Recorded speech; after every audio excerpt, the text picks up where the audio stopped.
جس کے ناموں کی نہیں کچھ انتہا، ابتدا کرتی ہوں اس کے نام سے۔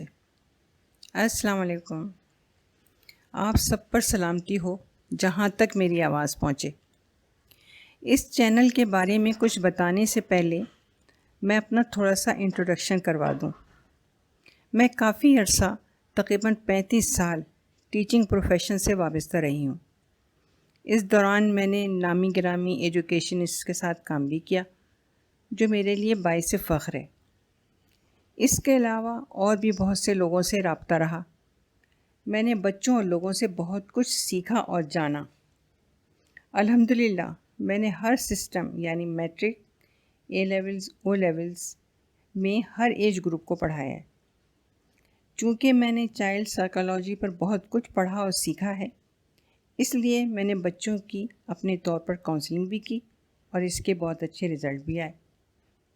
اب کچھ چینل کے بارے میں، تو اس کے بارے میں یہ کہوں گی کہ یہ آپ کو بہت ہی مختلف لگے گا، کیونکہ مجھے اپنی نیو جنریشن یوتھ بہت پیاری ہے۔ ان کو اگر صحیح، غلط اور کھوٹے کھرے کی پہچان ہو جائے تو یہ ملک و قوم کی کایا پلٹ دیں۔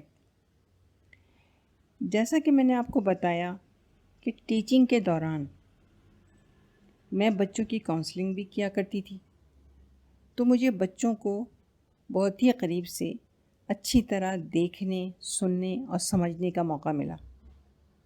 میں نے بڑے پیار اور دوستی کے ساتھ بچوں کو اعتماد میں لے کر بچوں سے ان کے مسئلے پوچھے، باتیں کی، تو سب نے اپنے دل کھول کر رکھ دیے، کیونکہ انہیں سننے اور سمجھنے کے لیے کسی کے پاس وقت ہی نہیں ہوتا تھا۔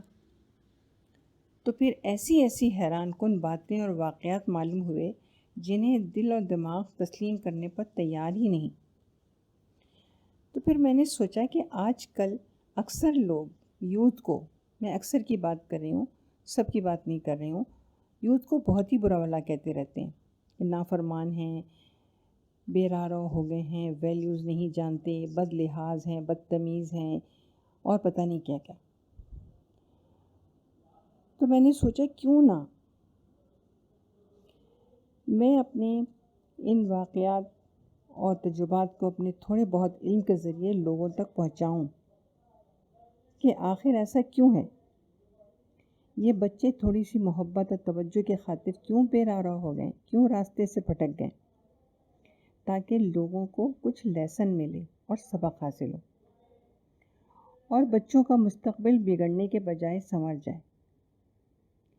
کیونکہ ہم تو چلے جائیں گے، لیکن جانے سے پہلے ان بچوں کے مستقبل کی راہیں روشن کرنے کا انتظام تو کرتے جائیں، جو کہ تمام والدین کی اولین ذمہ داری ہے، یعنی فرض ہے، کیونکہ بچے کی پہلی یونیورسٹی یا تربیت گاہ ماں کی گود اور گھر کا ماحول ہوتا ہے۔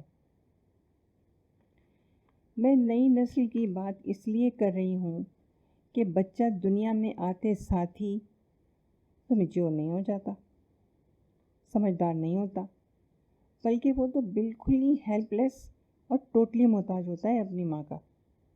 پھر جیسے جیسے بڑا ہوتا جاتا ہے، گھر کا ماحول اور دیگر باتیں اس کی شخصیت بنا رہی ہوتی ہیں، اس کے ذہن میں نقش ہو رہی ہوتی ہیں۔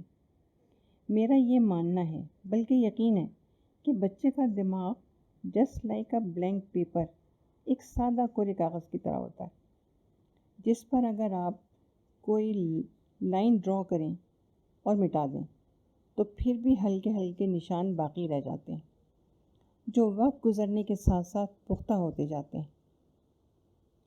مشہور سائیکالوجسٹ سگمنڈ فرائڈ کا کہنا ہے کہ 1 سال کی عمر سے ہی بچے کے اندر آبزرویشن کا عمل شروع ہو جاتا ہے۔ وہ اپنی سراؤنڈنگز کی چیزوں کو آبزرو کر رہا ہوتا ہے، مشاہدہ کر رہا ہوتا ہے، اور اس کے ارد گرد تمام باتیں اور ایکٹیویٹیز اس کے اندر ریکارڈ ہو رہی ہوتی، یعنی جگہ بنا رہی ہوتی۔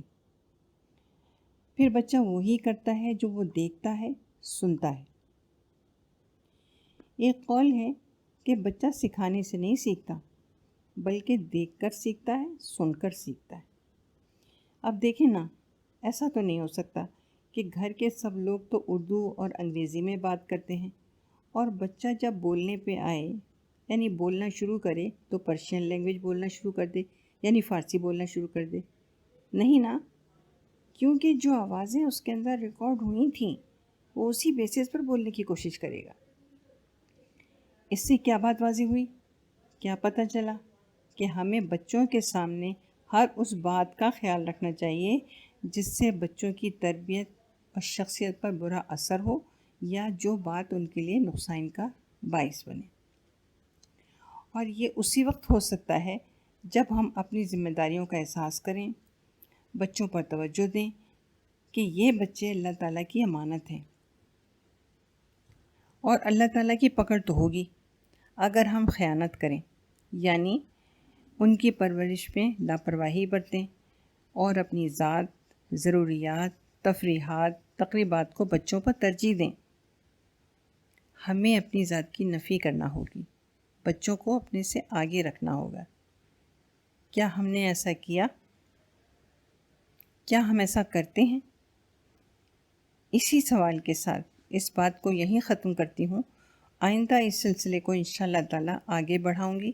آپ تمام سے امید ہے کہ اس ویڈیو کو آخر تک ضرور سنیں گے، غور کریں گے اور میرے چینل کو لائک، سبسکرائب اور شیئر ضرور کریں گے۔ ایک تلخ حقیقت، پھول یوں ہی نہیں کھلا کرتے، پھول یوں ہی کھلا نہیں کرتے، بیج کو دفن ہونا پڑتا ہے۔